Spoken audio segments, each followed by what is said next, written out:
Hi there. Welcome to this DEF CON talk on the who, what, when, where, why, and how of you starting a company in the security industry. So it's 2021. We're still coming out of the pandemic. The format for the conference this year is hybrid. We're doing pre-recorded presentations this year. And I figured since we're doing this pre-recorded, we're having a little bit of fun with this. So let's go ahead and jump in. Let's talk about the who. I'll start with myself and then we'll talk about you. For me, my name is Gary Golomb. I am currently the co-founder of Awake Security. Awake is a network detection and response company that was incubated by Greylock, one of the top tier venture capital firms in Silicon Valley. Our Series B was led by Bain Capital and Greylock, and Series C we brought in a number of other investors. Awake Security was acquired this past year by Arista Networks, and so I'm currently the chief scientist and acting vice president of threat research right now here. Prior to Awake, I was the first employee at Cylance. I think first, both number one and number two, we were there the same day in Stuart McClure's kitchen, which was being remodeled. We were working on sheets of plywood, but I seem to remember turning in my paperwork first, so I like to say number one. Prior to Cylance, I was at RSA briefly. I came into RSA via acquisition through NetWitness. I was at NetWitness, came into NetWitness relatively early, came into NetWitness actually via acquisition. So they acquired a company called Preventure. Preventure was a company that I started quite literally at my kitchen table and by refinancing my house. So we'll talk about that later.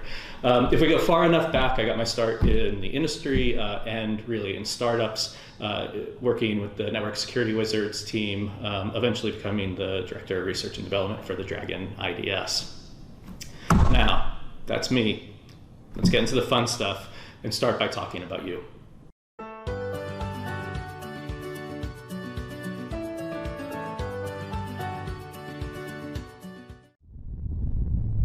All right, well, now you know who I am. Let's talk a little bit about you.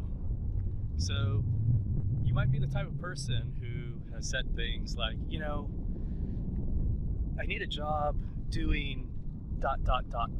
first, then I'll be ready. Or maybe you've said things like, you know, I need to take a few more classes in ... then I'll be ready. And let me tell you something. It's never the right time. You know, I've done now 5 companies, and I can say that what I've learned in each one has not necessarily, and in most cases, not transferred forward to helping in the next one. It's a really big surprise and secret for a lot of people to hear that, much less experience it. But it makes sense, especially in the security industry, right? Because every few years, the nature of the most high-profile threats can be radically different. The sophistication of the buyer, the state of the market, the approaches that competitors are taking, like it all changes so radically. The security stack that exists in enterprises and therefore the challenges they have, it changes constantly. And what works for you in one company is quite likely actually to not work very well for you in the next one. In fact, there is a statistic that only 30% of company founders who are successful will be successful the second time around. Right? So what does that tell you? Right? You know, maybe you're the type of person who wants to start a company and you're really looking for an idea, and that's great. You know, I don't know if this talk might be totally for you. I mean, look, you're already halfway there, which is great. But what I would throw out is that might not be the right reasons to start a company, right? Starting a company can be awful at times and is definitely awfully hard.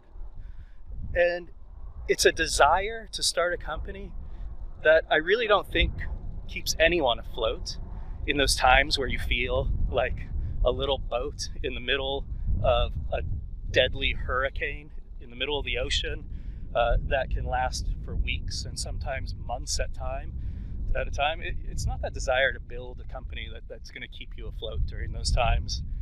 Really, it's the reverent and sometimes almost like holy belief in what you're doing, and the opportunity and the challenge that you think you can address. Like, that's what keeps you afloat during those times. So regardless, you are the type of person who has ideas for how to do things better.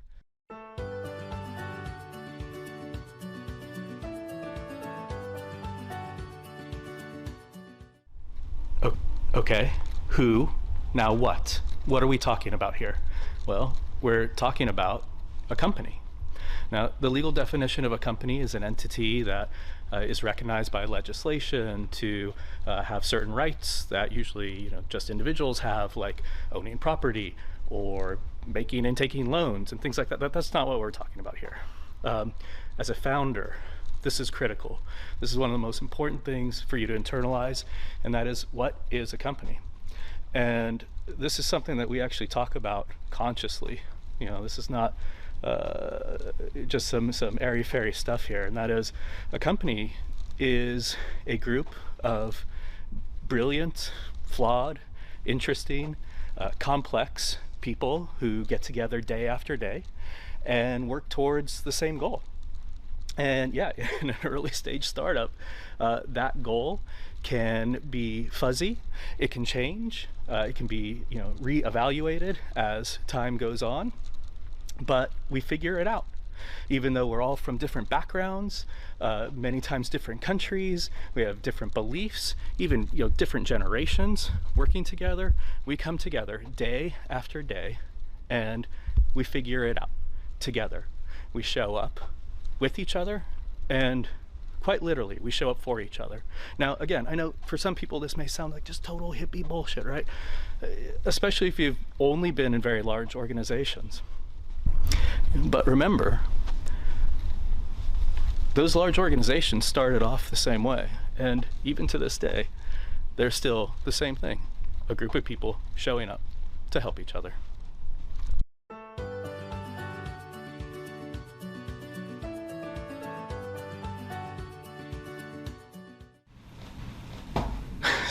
So I have to chuckle a little bit. Sorry, I kind of lost my train of thought back there in that last clip. I'm in the office on a Saturday right now, weekend, and it's a ghost town here. But right as I was finishing up, a group of guys walked in, and I completely lost my train of thought. But what I was getting ready to say was, look, I know the way I was describing a company, and literally it's just a group of people getting together, very, very different people getting together and working towards the same goals. Might sound a little silly, but once you've experienced being one person, and then two people, maybe four people, six people, you get up to 16, then 30, like, you cannot go through that experience without being acutely aware of the significant levels of support you provide each other day in and day out, and what a hallmark characteristic that is of the startup experience. But okay, so that's what a company is. Please, please, please internalize that if you have ever thought about starting a company or you do it. Well, what about what you're going to be doing, right? And so, of course, that varies depending on what your company is. We'll get into this a little bit later, but what the market's like and what the threat landscape is like. So a lot of what you do changes, but what I've seen in my experience and in talking with friends who have gone through similar journeys, there tends to be kind of an overall pattern that tends to hold. And if I had to give you an idea of what that journey is going to be like, chances are very, very, very high it's going to look something like this, where you finally decide to do it. Again, I'll kind of talk about this a little bit later in a different section, but you go out on your own, you leave whatever safety net you have, you start officially on your idea, your inspiration, and that's go time. And that's so nerve-wracking and terrifying and unbelievably exciting. And you know what? It only gets better from there.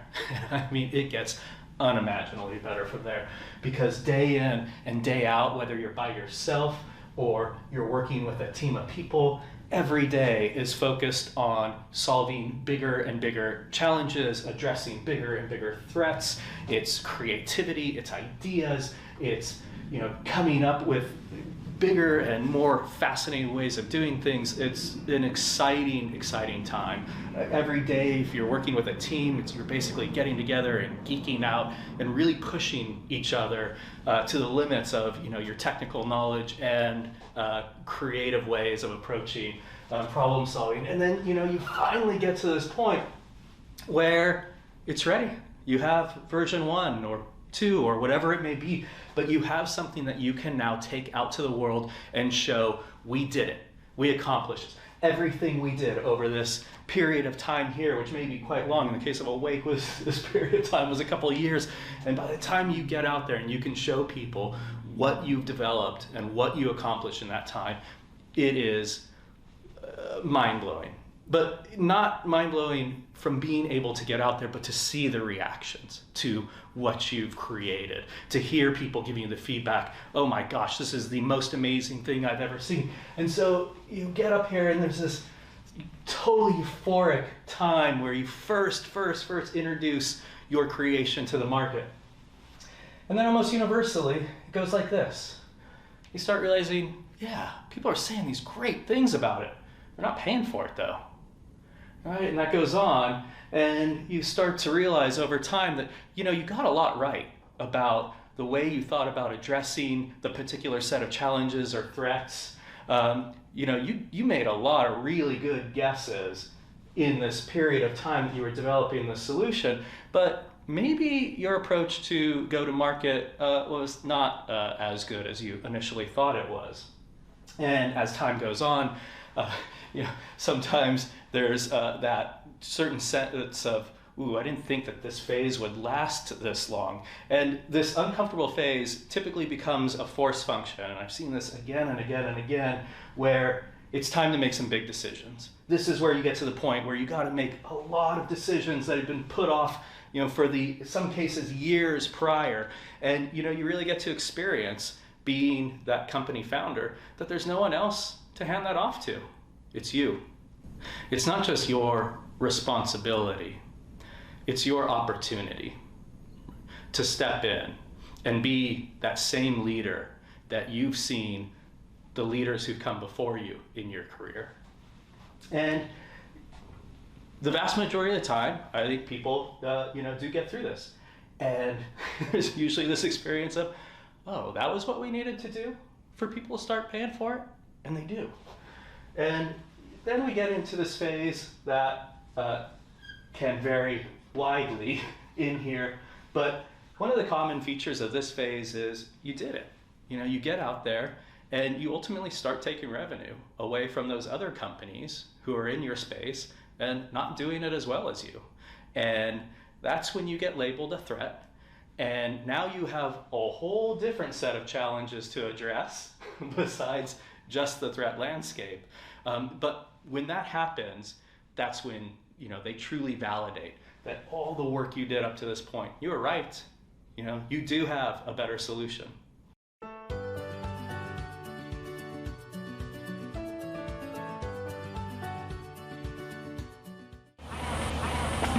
Okay, who, what, where, when. So we're on when now.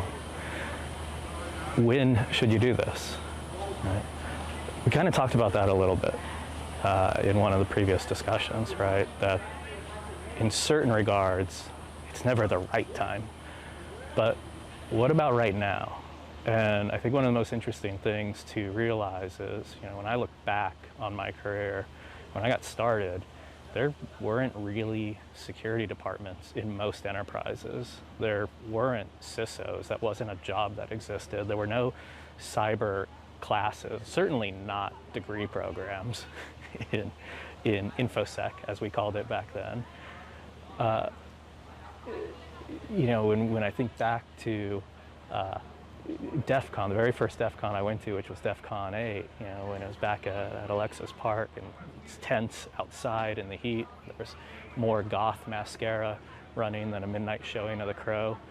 But that's the foundation that has grown into a $165 billion industry today. That's just about the same as the video game industry. And something that's substantially different now than ever before is now regularly, almost weekly, you have reporters asking the president to comment on cybersecurity issues. Like, very clearly, cyber and the issues and the challenges we have today are probably going to shape geopolitical boundaries in the not so distant future. So right now is the time. Right now, and I think over the next decade, giants of companies are going to be made. The stakes have never been higher than this. The threat has never been more sophisticated and well-funded. And so we need creative and motivated entrepreneurs to, again, like we said earlier, don't just have these ideas and bury them, but breathe life into them, because they're needed now more than they've ever been.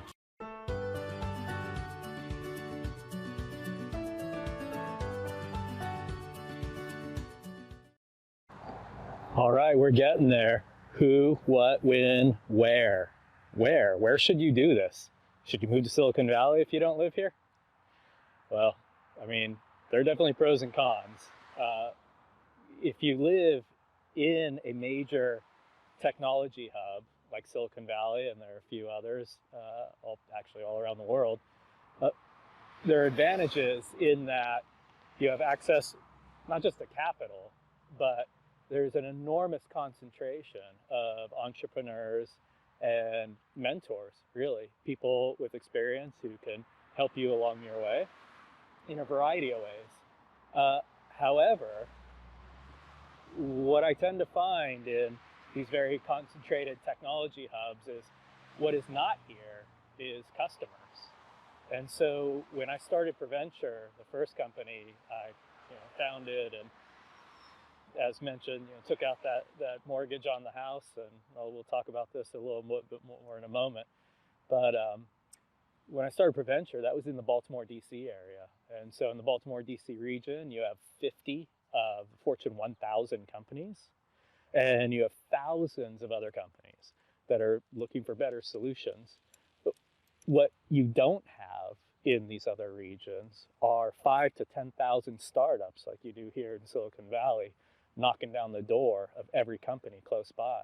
So if you start a company here in Silicon Valley, for you to develop relationships with customers and partners to help grow your business, to help validate the solution you're building, you're pretty much guaranteed to be hopping on a plane to do that.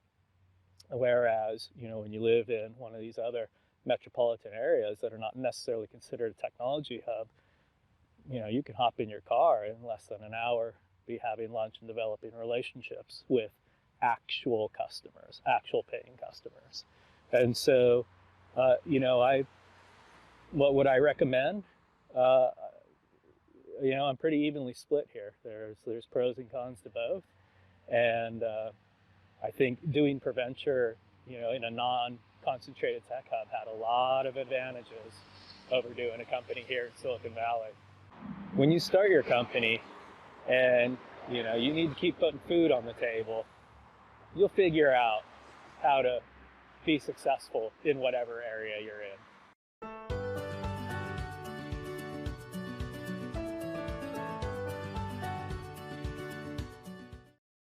All right, we're getting there to the how. I'm sure there's a lot of people hanging out just for that part. But one pit stop before we get there. Who, what, when, where, why? Why would you do something as emotionally draining and taxing as starting a company? Well, because it's also emotionally fulfilling too. So lots of different reasons for why to do something like this. But let me give you three that stand out as really powerful experiences for me, not just in Awake, but really to see again and again. And one of those big things are when you first start getting into evaluations in enterprises, and you're going into companies that are spending tens to hundreds of millions of dollars on an entire array of security technologies, protection, detection, response type technologies, and you come in and you start identifying threats that no other technology in their stack can identify, that's a really, really profound experience. And that feeling can be pretty hard to describe sometimes. There's another one that kind of dovetails off that one, which is being able to show again and again how you're a small team, and a startup is always a small team, but how your small team has developed technology and created solutions to problems that the largest companies out there have not been able to solve. And that's another one of those, difficult to describe, really deeply fulfilling experiences. And you get to experience that kind of again and again and again, especially at the beginning when you're first getting out there. And, almost every enterprise you go into is a totally new experience. But, the third one to me is, I think, one of the most sort of reverent experiences.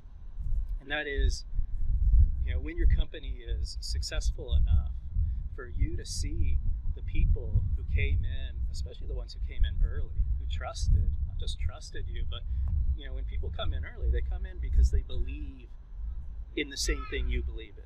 You convey a vision and they agree with you and want to come into a very high risk situation and bring that to fruition.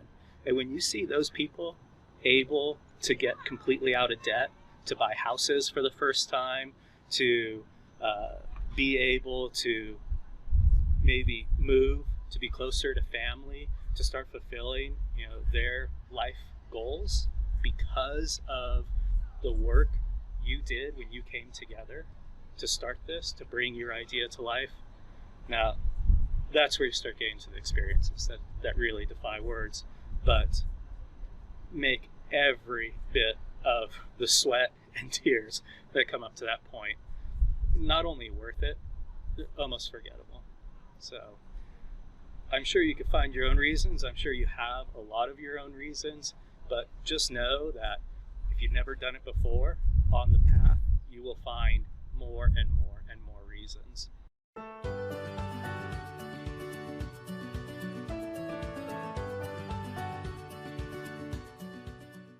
Okay, so you might be thinking, all right, I've had ideas, like I've thought about this, and yeah, a lot of what you said is, well, kind of common sense, and hopefully there were some insights in there, but you may be thinking, yeah, this is something you can do, and I agree with that. It is something you can do, but there's still the big question of how.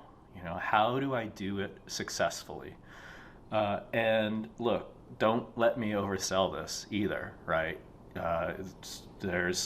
They say about 150,000 people graduate with graduate and advanced degrees in business-related fields, yet companies have a 90% failure rate, right? So what's that tell you? There isn't an answer to how do we do this. But first of all, I don't think that 90% statistic applies to the cybersecurity space. And secondly, it also is not as daunting as it may sound or seem. And so let me share some, I think, really kind of intimate insights into how Preventure, the first company I started, was actually started. So I was a forensic investigator, not a manager, not a director. I had pretty much zero executive experience whatsoever up to this point in my career. I was an investigator, and I was just pretty decent at what I did. And I worked for an enterprise, and we had a project where we needed to audit all the systems in the organization. And we were trying to accomplish two things at once. We were trying to identify where all the sensitive data and PII was throughout the entire organization. And we wanted to kind of do a proactive IR, or incident response, if you will. We wanted to kind of proactively assess all these systems we were looking at simultaneously. So of course, at scale, there was like 30, if I remember right, close to 30,000 systems there. And we needed a lot of automation to accomplish that. So we went out and we brought in all these different vendors to see who could solve this problem best for us. And what we found was none of them could. And so I started working on something to solve that problem for us. And it was basically, really is a bunch of scripts that we developed that audited systems, harvested a bunch of information, pulled it back, and we analyzed it centrally. So once we accomplished this and we finished that audit project, we started sharing the results of that work with our peer organizations, enterprises in the same space as us. And some of our peer organizations asked if they could use the system we had put together. And of course we shared it.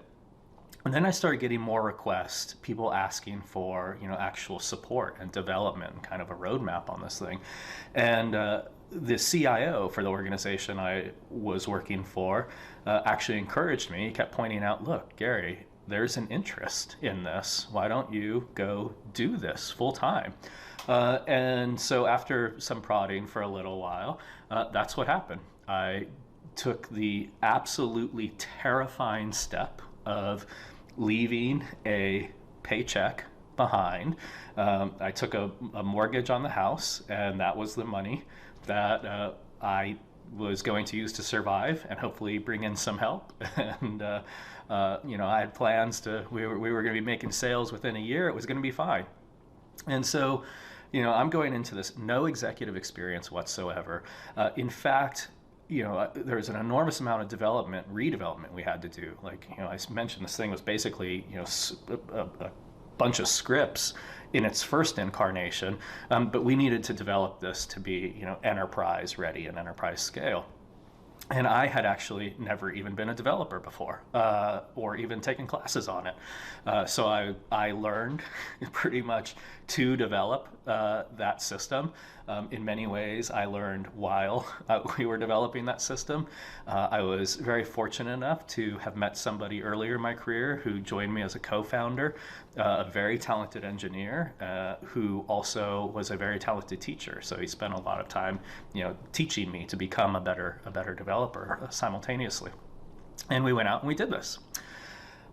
So what's interesting about that story is, first of all, not only that we did it, but it worked, right? Like I mentioned earlier about doing this in the Baltimore, D.C. region. Ultimately, before NetWitness acquired us, our largest deployment base was a network of about 40,000 systems. We had over 40,000 endpoints that we were distributed across. And largest company, it was a multinational, multi-billion-dollar organization. And it was just us, and it was us that did that, right? And so the interesting thing about that story is Preventure ended up unknowingly following a template that I've seen work very well, not just for Preventure, but every time I've seen this sort of genesis story of companies, it tends to work out pretty well. And what that that template is you may be just an investigator or an analyst or a red teamer, or you are just somebody who's good at what you do, and you can solve problems, and you do solve problems. You identify where there are gaps, and you figure out how to address those. And so you do that, and create some solution to a problem, and then you start seeing through peer organizations that there's validation of that idea, that there are other organizations that are interested in that. And there's a number of companies out there that have started this way. A number of people I've met over my career here, very similar story. And then they go out and they develop, many times they redevelop that solution to be more enterprise scale, and go back to the peer organizations and people they know and start developing an initial customer base from there. And so there's a couple points there that are sort of interesting to questions that you may have, right? When you leave your comfortable and regular paycheck and go out on your own, one of the first questions people run into is co-founders. How many co-founders should I have? Who should they be? Very, very, very simply, and of course we have probably like 5 minutes left here. It's an enormous subject. The whole subject is an enormous subject to talk about, but co-founders should be the best possible people available to address the biggest gaps you have, right? I'm using this term co-founders, plural. Most common is a total of 2 people, to start a company. So Preventure was me and somebody else, right? And so we were both, we were the 2 co-founders. Awake had 4 co-founders, which tends to be a very high number, not very common to find 4, but it was fantastic. It was wonderful. And, it was great to have that many number of co-founders, because as the company was developing, if one of us needed some time off, or whatever the case was, there were several other people that constantly had your back. So I was actually a very, very big fan of a larger number of co-founders, like 4.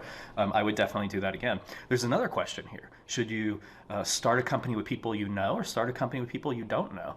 So with Preventure, I started a company with somebody that I knew from earlier in my career, and I was just so impressed with seeing the way he worked then.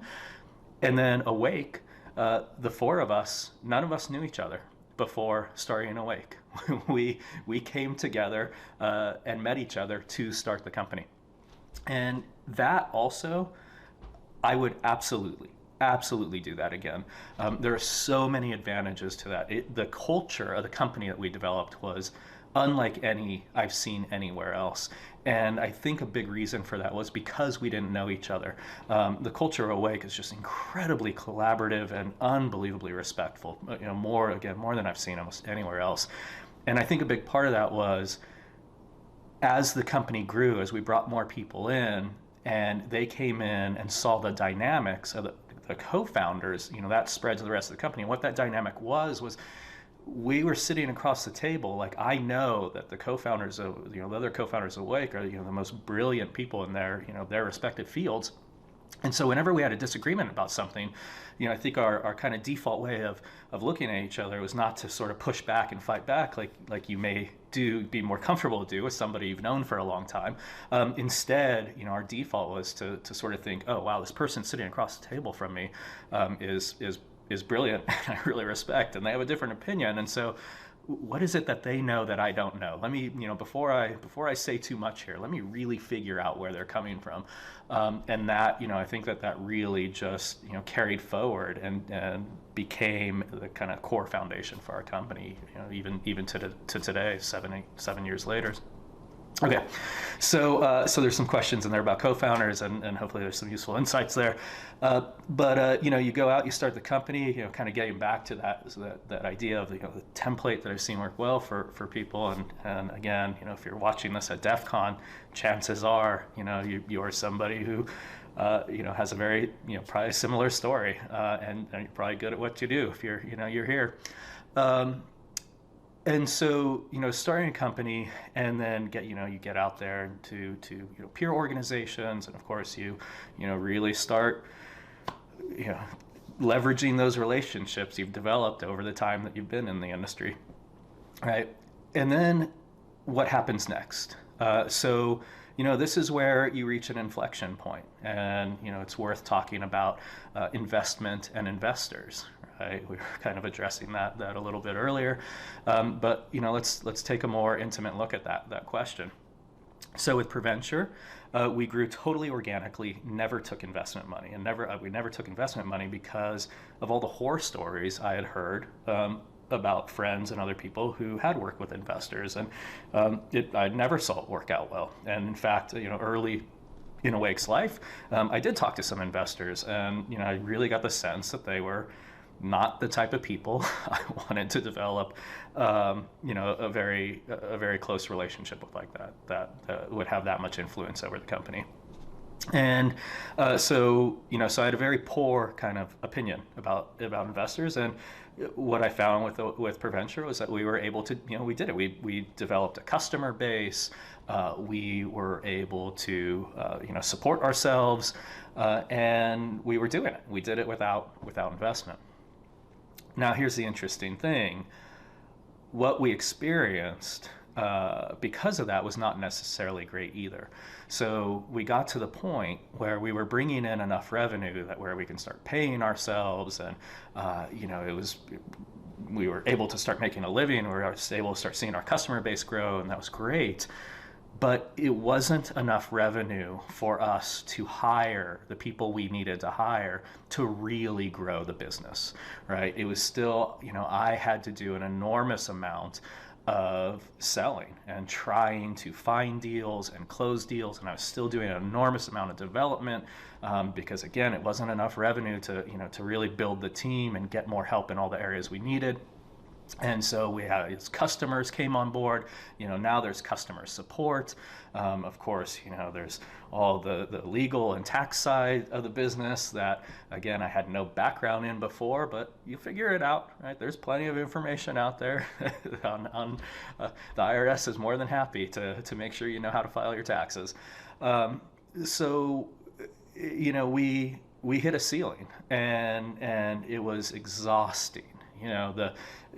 By looking at the customer base we developed and how we did it on our own, on one hand it looks incredibly successful. On the other hand, as draining as it was, that was really difficult. And I think we ended up in that situation, right, because we didn't want to take investment. Now let's fast forward to Awake, opposite end of the spectrum.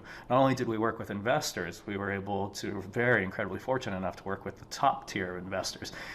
And that radically altered my view, radically changed my opinion on the value and importance, actually, of investors. Not just investment, not just money into the company, but investors, high quality investors. And so when you look at firms that are, like Greylock and their peers, what you find is that they receive, thousands and thousands of pitch decks, business pitches, per year, and they invest in like maybe a dozen or so, not too many. So very, very incredibly selective. Now, why do they receive so many pitch decks per year? Why are they the top tier? They're the top tier because they tend to be the most, well, not tend to, they are the most entrepreneur and employee friendly. So when they make investments into startups, the terms that they structure around those deals tend to be very, very, very friendly to employees, right? Which makes it easier for you as an entrepreneur to recruit the highest level of talent available. And so, great. Well, that comes at a cost to the venture firm, right? They are giving up equity that they could be taking for themselves.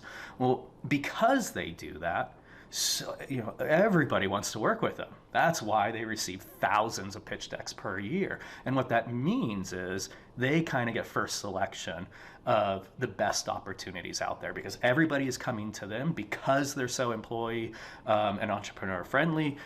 They get first chance at a lot of the biggest opportunities. Now, the investors that I met when I was doing PreVenture, I was introduced to doing PreVenture, in the very early days, were not at that level at all. And, rarely had the opportunity to make an investment, I think, in cutting, a cutting edge startup with a good opportunity. And so because of that, when they did make investments, they really had to tighten the thumb screws to make sure that they could get the full value possible from the very, very limited opportunities that they had coming their way. And I think that kind of explained the difference. One of the differences that you can see with these sort of different types of investors. Of course, the investors at Greylock and their peer organizations, there are quite a few around the valley here. It's not just that they have great terms. Unquestionably, some of the most brilliant brilliant people I've met in my life, or were our investors at many of these firms. And so, they're there for a reason, and what they bring to the table, their insights, their perspectives, their opinions, are just invaluable. And so, having started off very anti-investor, I would certainly tell you now that investors can be an invaluable addition to your organization. So I think this brings us pretty much full circle to where we were earlier in the conversation, standing in front of the whiteboard, right? You can see how what we were just talking about here and everything we talked about even up to this point can really affect that ultimate final trajectory that could go in any number of directions. And like I said, here, I think in the cybersecurity space, the probability of those directions being good is pretty darn high for us right now. And that's something to consider. If there's ever a time to take advantage of ideas and solutions that you've come up with that the industry is needed, I think now's the time. So I hope this was useful. Hope there were a few insights in here that can help you along your way. And just know that there's a surprising large community of us out there who are figuring it out as we go. So thank you.